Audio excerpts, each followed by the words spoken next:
It is Friday, January 1st of 2021. So happy new year. This is the 1 year reunion of when I got the news that my daughter would be a stillborn.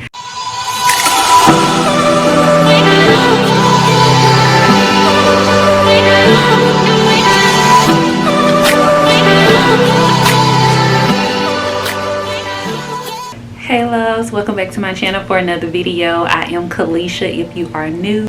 In today's video, I'll be sharing 5 hard truths that I have come to accept since my stillbirth experience. If you have no idea what I'm talking about, this is your first time on my channel, this is your first video, this is the first time you hearing that I have lost a child, I do encourage you to watch my pregnancy playlist.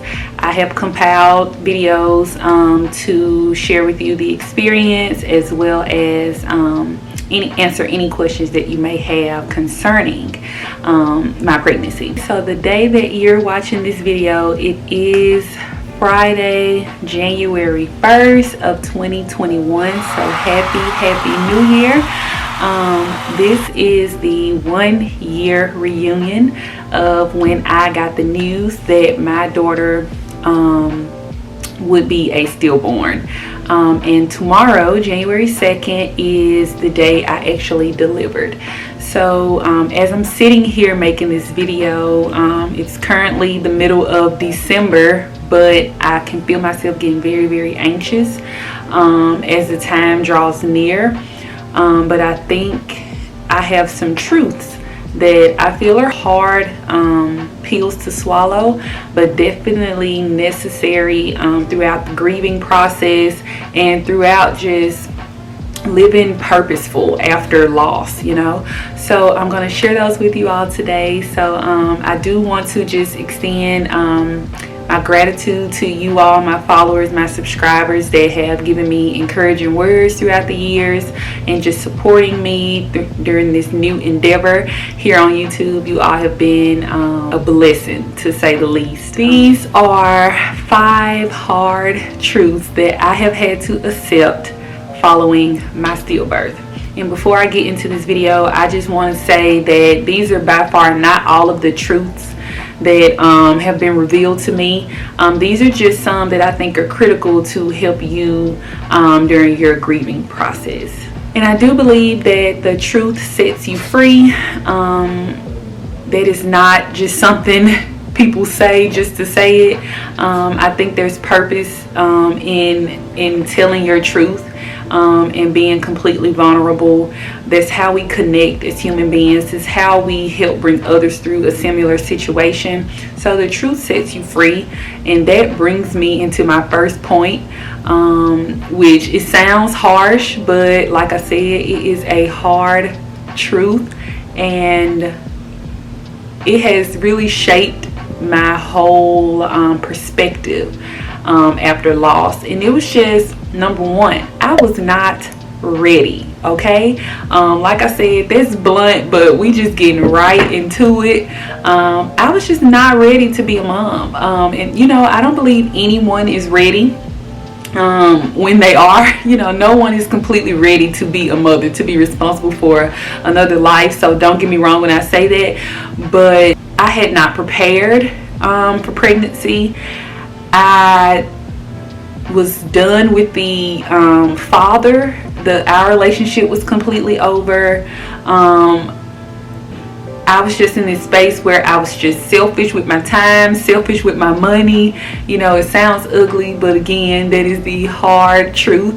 And I think that the Lord just knew that. He knew with every fiber in my being that I was not ready. This is not how I wanted to bring a child into the world. Having a child out of wedlock, that was just not something I wanted. And being that I know, you know, I did some soul searching, I'm aware, just self-awareness, I just knew I wasn't ready. And because of how things have happened and transpired since, I just know that God made the right decision. And I can't really be upset at that. You know, I just can't be upset at that. The second hard truth that I've had to accept is it was not my fault. And this one's a little sticky because, you know, guilt and what if and all of that is just inevitable.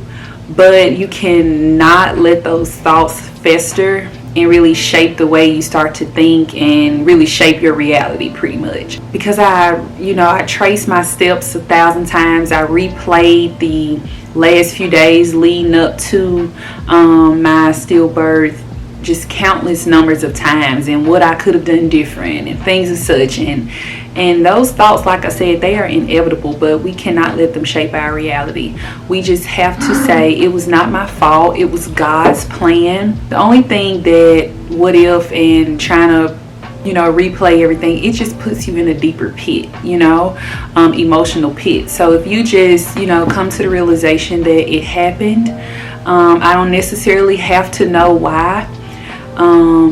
Acknowledge the fact that it happened, but use that hurt and that confusion and things to really just refocus it on your current life and how you can improve in different ways, in different aspects of life, if that makes sense. You know, yearning to turn back that time only made me feel more and more helpless. You know, so I just had to redirect those thoughts to something more positive. And that brings me to the third hard pill I've had to swallow, is that I have a choice.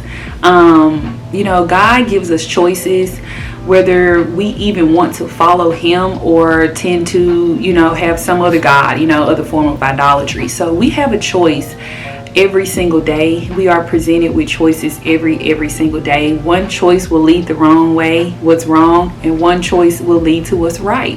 You know, so the choice is mine, and I choose happiness. I choose not to focus on every negative aspect of what I think went wrong or anything of that such, because God knows. I don't want to sound insensitive at all, but the choice is yours also. You know, if you hone in on everything wrong, you will see nothing but wrong produced and nothing but wrong around you.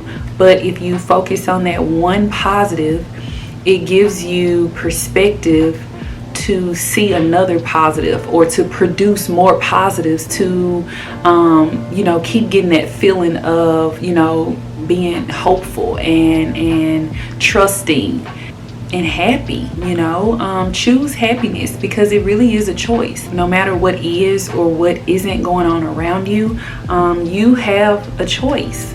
You have a choice. So just sit, reflect, and choose the right decision. Choose happiness. Choose your well-being over what could have been, and your current state over what could have been. The fourth hard truth that I have had to accept is that God is sovereign. God has a plan for my pain. He has purpose for my pain. There is pain in my purpose.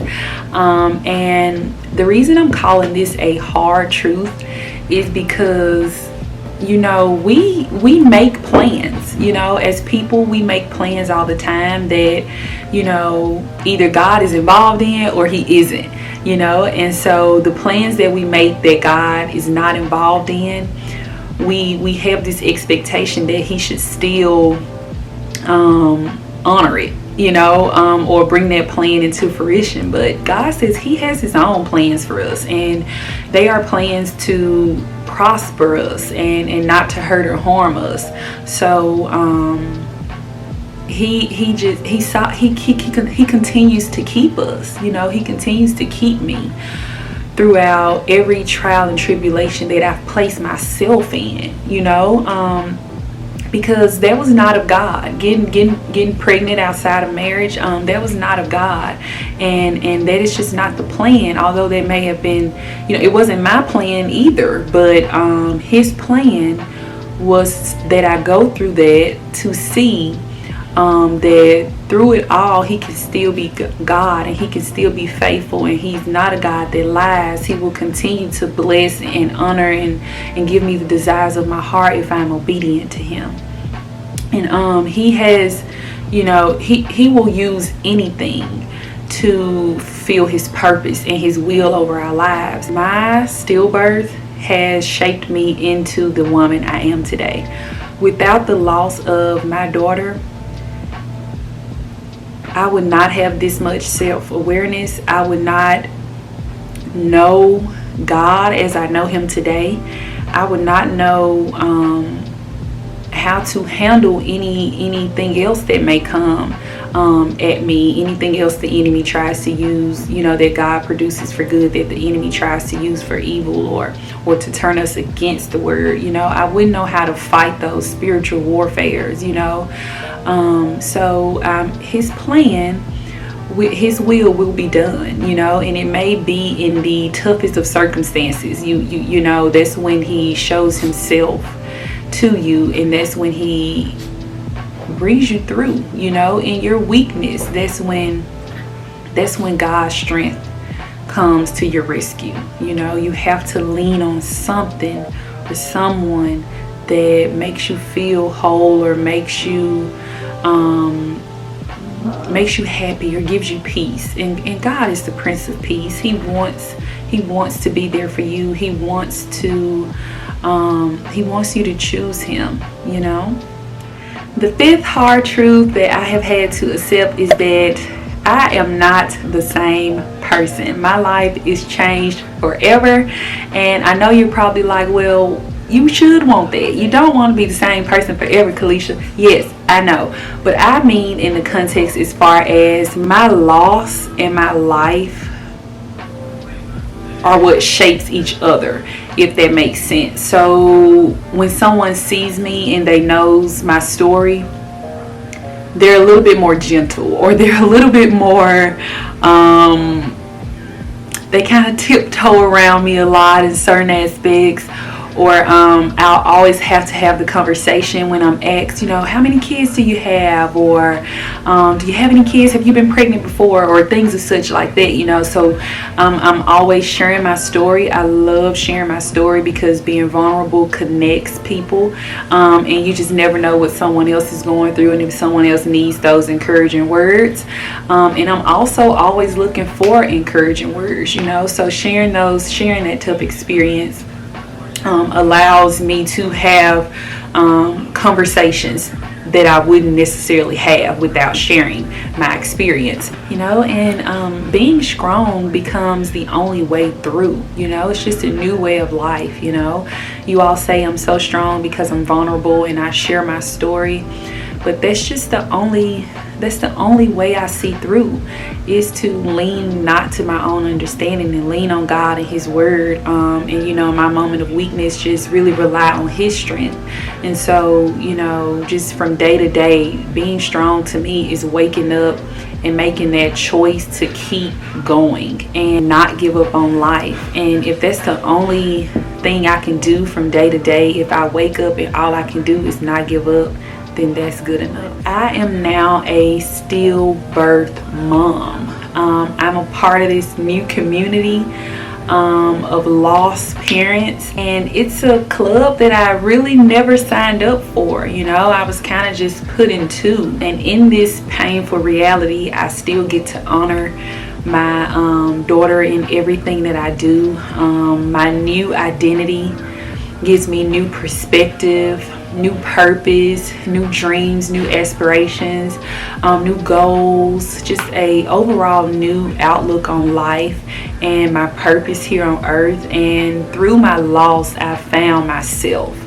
So that's what I mean by I'll never be the same, because I was comfortable in my old self, but comfort and growth cannot coexist. So I am incredibly grateful for the opportunity to have had a daughter. Although she isn't with me physically, she's with me spiritually, as far as she has activated the Holy Spirit within me.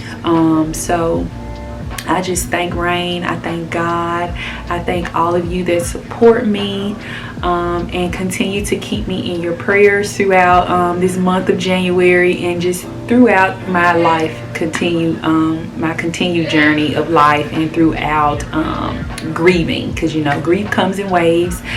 So I'm definitely thankful in advance for all of your prayers and your support. Those are the 5 hard truths that I have had to accept after my stillbirth, and now I want to hear from you in the comment section below. I want you to share with us if you've gone through a similar experience, if you are a stillbirth parent, if you have any encouragement to those that have gone through stillbirth, just anything you want to share, some hard truths that you have accepted, and anything you've learned throughout your process. I would love to hear it.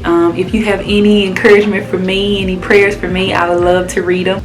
I think the comment section is very important on any video, to just be uplifting and being kind and courageous. Share your story and help others through their process. So I want to hear from you in the comments. And lastly, I just want to extend my condolences to anyone that has suffered from a stillbirth.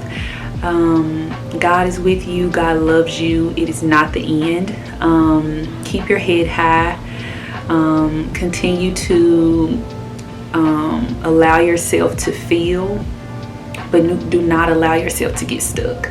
Continue to press on and be strong for you and your family around you, and for the other task and the will that God has over your life. There is purpose for your pain. Thank you all for tuning in to today's video. I hope you all were blessed or encouraged in some manner. Please give this video a thumbs up. It encourages me to continue making content. And until next time, I'll see you all in my next one. Bye, loves.